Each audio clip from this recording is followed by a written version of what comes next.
ఒక్కసారి కొమ్మూరి గోల్డ్ కి కాల్ చేయండి. తాకట్లో ఉన్న మీ బంగారాన్ని విడిపించి మార్కెట్ ప్రైస్ కి వాళ్ళు కొనుక్కుని మిగతా డబ్బులు మీకు ఇచ్చేస్తారు. రైట్, బ్రేకింగ్ న్యూస్ చూస్తున్నాం మనం టీవీ స్క్రీన్ పై. విశాఖపట్నంలో దారుణం చోటు చేసుకుంది. స్నేహితుడి బర్త్డే పార్టీకి వెళ్లిన యువతి అనుమానాస్పద స్థితిలో మృతి చెందింది. మృతురాలిని జోడుగుళ్లపాలెంకి చెందిన శాంతి అలియాస్ జెస్సీ గుర్తించారు.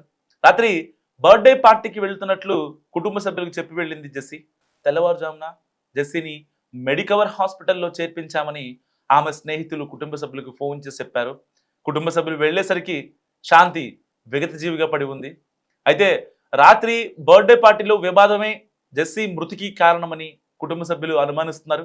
ఆమెను వారే కొట్టి చంపారని జెస్సీగా ఫ్యామిలీ ఆరోపిస్తోంది. ఈ మేరకు విశాఖ అరిలోవా పిఎస్ లో కేసు నమోదు చేసిన పోలీసులు దర్యాప్తు చేస్తున్నారు. అయితే ఆమె స్నేహితుల వాదన మరో రకంగా ఉంది. ఆమెకు రాత్రి ఫిట్స్ రావడం వల్లే చనిపోయిందని స్నేహితులు అంటున్నారు. అయితే జెస్సికా శరీరంపై గాయాలు, చెంపపై దెబ్బలు, గొంతుపై కమిలిన లక్షణాలు ఉండడం పలు అనుమానాలకు తావిస్తోంది. 6 స్నేహితులతో వెళ్లిన జెస్సికను వారే హోటల్ గదిలో కొట్టారని జెస్సీ కుటుంబ సభ్యులు ఆరోపిస్తున్నారు. దీంతో 6 యువకులను అదుపులోకి తీసుకున్న పోలీసులు దర్యాప్తు చేపట్టారు. ఎట్టి పరిస్థితుల్లో జెస్సికాది హత్యే అంటోంది వాళ్ళ ఫ్యామిలీ. ఆ అమ్మాయి బుగ్గపై ఘాట్లు, ఒంటిపై ఘాట్లు, ఇటు మెడ కింద కమిలిన ఘాట్లు కనిపిస్తున్నాయి. అసలు ఆ రోజు బర్త్డే పార్టీలో ఏం జరిగింది? మద్యం సేవించి తనపై ఏమైనా అఘాయిత్యానికి పాల్పడ్డారా? 6 స్నేహితులతో పార్టీకి వెళ్ళింది, బర్త్డే పార్టీకి. సో ఇంట్లో వాళ్ళకు కూడా చెప్పింది, నేను త్వరగా వచ్చేస్తానమ్మా అని చెప్పింది. ఎట్టి పరిస్థితుల్లో ఆ అమ్మాయి నైట్ వచ్చిద్దని అనుకున్నారు. మళ్ళీ సరే ఆ టైంకి ఇంట్లో నుంచి ఫోన్ రాలేదు. అండ్ జెస్సీ కూడా ఫోన్ చేసి ఇంట్లో చెప్పలేదు, నేను రావడం కొంచెం లేట్ అవుద్ది అని చెప్పకపోవడంతో జరిగిన దారుణం ఈరోజు జెస్సీ విగత జీవిగా పడి ఉండటం. ఇలాంటి నేపథ్యంలో అసలు ఏం జరిగింది? విశాఖలో జెస్సీ హత్యనా, లేకపోతే ఇంకెవరన్నా చంపేశారా?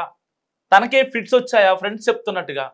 సో వీళ్ళంతా కలిసి కావాలనే ఆ అమ్మాయిని టార్గెట్ చేసి ఆ అమ్మాయిని బర్త్డే పార్టీకి పిలిపించి కావాలనే హత్య చేశారా అన్న అనుమానాలు కూడా వ్యక్తమవుతున్నాయి.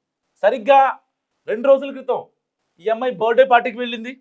సరిగ్గా నిన్న తెల్లవారుజామున 4:40 మెడికవర్ హాస్పిటల్ నుంచి జెస్సీ వాళ్ళ ఫ్రెండ్స్ వాళ్ళ అమ్మ నాన్నకి కాల్ చేసి తన ఫోన్ లాక్ని ఓపెన్ చేసి మరి వాళ్ళ తల్లిదండ్రులకి సమాచారం ఇచ్చారు. మెడికవర్ హాస్పిటల్లో మీ అమ్మాయి చికిత్స పొందుతుంది, రావాలి అని చెప్పారు.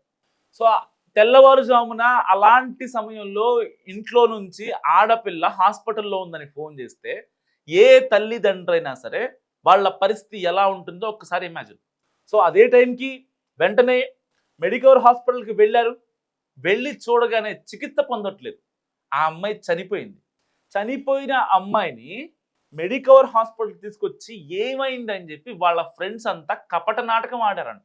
ఇదెక్కడి తంతు, ఇదెక్కడ తీరు? జరిగింది జరిగినట్టుగా ఎందుకు చెప్పలేకపోతున్నారు? ఆ అమ్మాయి ఫోన్ వాళ్ళే యాక్సెస్ చేశారంటే సో కాల్డ్ అయితే మెసేజ్లు ఉంటే అవి కూడా డిలీట్ చేసే అవకాశం ఉంది కదా. రేపు పొద్దున పోలీసులకి ఒక టెక్నికల్ ఎవిడెన్స్ దొరుకుద్దా?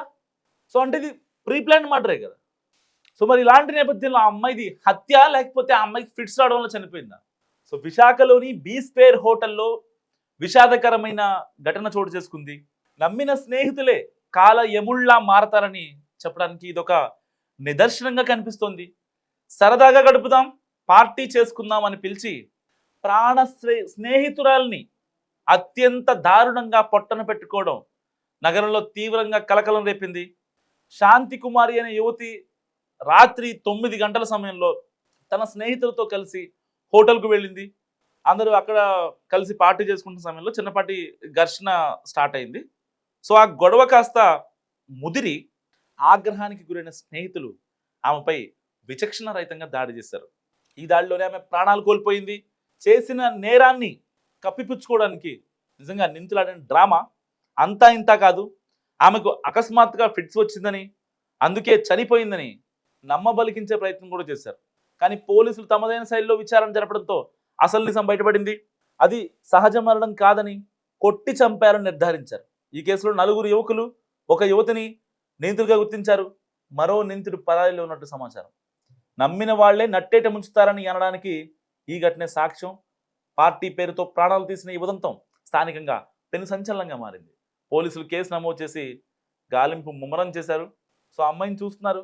రాత్రి 9 గంటలకు పార్టీకి వెళ్ళిన శాంతి కుమారి ఉదయానికే శవమై కనిపించడంతో వాళ్ళ తల్లిదండ్రుల బాధ అంతా ఇంత కాదు, వాళ్ళ అరణ్య రోజున అంతా ఇంత కాదు. తెల్లవారుజామున ఆ అమ్మాయిని కొట్టి చంపడంతో మెడికవర్ హాస్పిటల్ తీసుకెళ్ళి ఫిట్స్ వచ్చాయని వాళ్ళు చెప్పిన కపట నాటకాలు వింటుంటే నిజంగా ఇంత దారుణంగా ఉంటారా ఫ్రెండ్స్? మనం ఫ్రెండ్స్ అనుకుంటా ఉంటాం, చాలామంది నమ్ముతూ ఉంటాం. వాళ్ళు పిలిచారని చెప్పి పార్టీలకి వెళ్తూ ఉంటాం, వాళ్ళతో మాట్లాడుతూ ఉంటాం, ఎవరికి ఇవ్వనటువంటి ఇంపార్టెన్స్ని వాళ్ళకి ఇస్తూ ఉంటాం మన రెగ్యులర్ రొటీన్ లైఫ్లో. ఈవెన్ వాళ్ళతో మాట్లాడుతుంటే మన ఇంట్లో అమ్మా నాన్న కాల్ చేసినా సరే కనీసం మనం పిక్ చేయం, మాట్లాడం. వాళ్ళకి ఇచ్చే ఇంపార్టెన్స్ అంత ఉంటుంది. ఇంట్లో అమ్మా నాన్న తర్వాత, కట్టుకున్న భార్య తర్వాత మనతో ఉండేది ఫ్రెండ్సే.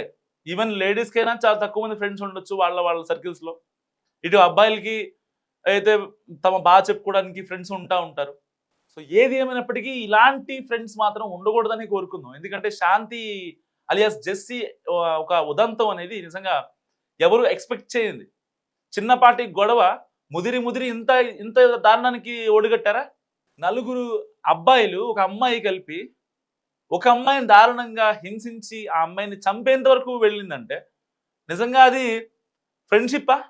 సో ఆల్మోస్ట్ ఆ బర్త్డే కోసం వాళ్ళు వెయిట్ చేస్తున్నారు, ఒక పర్ఫెక్ట్ మూమెంట్ కోసం వెయిట్ చేస్తున్నారు. వాళ్ళ మనసులో ఆ అమ్మాయిని చంపాలనో లేకపోతే ఇప్పుడు మొదలైంది కాదు, ఆ రోజున బర్త్డే దగ్గర అయిన గొడవ కొంచెం ఎక్స్ట్రీమ్కి వెళ్ళి ఆ అమ్మాయిని చంపడం కాదు. ఎప్పుడో అనుకున్నారు ఆ అమ్మాయిని చంపేద్దామని. సో ఏదో స్కెచ్ జరిగింది. ఎందుకంటే దానికి కొన్ని డాట్స్ కనెక్ట్ చేసిన ప్రయత్నం చేద్దాం. ఆ అమ్మాయిని నేను రాను అని చెప్పినా కానీ ఆ అమ్మాయిని మస్ట్గా పార్టీకి అటెండ్ అవ్వాలి చెప్పారంట. సో దాని తర్వాత కావాలనే గొడవ జరిగింది. సో తర్వాత ఆ అమ్మాయి ఫోన్ లాక్ వీళ్ళు తీసి అయితే ఇంటికి ఫోన్ చేశారు అంటే ఆ అమ్మాయి ఫోన్ లాక్ కూడా తెలుసు. సో అంటే నార్మల్గా అమ్మాయిలు వేరే అమ్మాయికి ఆ లాక్ చెప్పడానికి ఇష్టపడరు. సరే పర్సనల్స్ ఉన్నా లేకపోయినా ఆ లాక్స్ కొంచెం ప్రైవసీగా పెట్టుకుంటారు. ఈవెన్ యాప్స్ కూడా లాక్స్ పెట్టుకుంటూ ఉంటారు. అలాంటి జెస్సీ ఫోన్ లాక్ తెలుస్తుందంటే వీళ్ళు ఆల్రెడీ ముందుగానే ప్రీ ప్లాన్డ్గా ఉన్నారు. అండ్ ఏదైతే స్పాట్లో ఉన్న ఒక అబ్బాయి పారిపోయాడు. సో వాడు అజ్ఞాతంలో ఉన్నాడు, ఎవరికి దొరకట్లా. వాడిని ట్రాక్ చేస్తారు. వాడి పాపం పండుద్ది.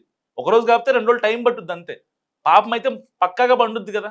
సో వాడు వచ్చిన తర్వాత సపరేట్గా విచారణ జరిపితే, ఎందుకంటే ఆల్రెడీ 4 అబ్బాయిలు ఒక అమ్మాయి అండ్ పారిపోయిన వాడికి కమ్యూనికేషన్ లేదు ఇప్పుడు. సో వీళ్ళంతా పోలీస్ విచారణలో ఉన్నారు. వాళ్ళకి కాల్ చేసినా లేకపోతే ఇంకెవరికన్నా కాల్ చేసినా ఆ మర్డర్ గురించే ప్రస్తావన వస్తుంది. సో వాళ్ళు లొకేషన్ ఈజీగా ఫైండ్ అవుట్ చేస్తారు పోలీసులు, అరలోవా పోలీసులు. మరి ఇలాంటి నేపథ్యంలో ఫ్రెండ్స్ విషయంలో కాస్త జాగ్రత్తగా ఉండి ఇలాంటి నేపథ్యంలో ఫ్రెండ్స్ విషయంలో కాస్త జాగ్రత్తగా ఉండండి. మీరు ఏదైనా బర్త్డే పార్టీకి వెళ్తున్నా, పబ్కి వెళ్తున్నా, లేకపోతే ఏదైనా ట్రిప్కి వెళ్తున్నా మీ యొక్క బెస్ట్ ఫ్రెండ్స్ అయినా సరే కాస్త జాగ్రత్తగా ఉండే ప్రయత్నం చేయండి. ఎందుకంటే రోజులు బాగాలేవు. ఏ క్షణం ఎలాగ మారుద్దో ఎవరు ఎక్స్పెక్ట్ చేయనటువంటి సిచ్యువేషన్. సో మీరేమనుకుంటున్నారు జెస్సీ మరణం గురించి? మస్తుగా కామెంట్ చేయండి.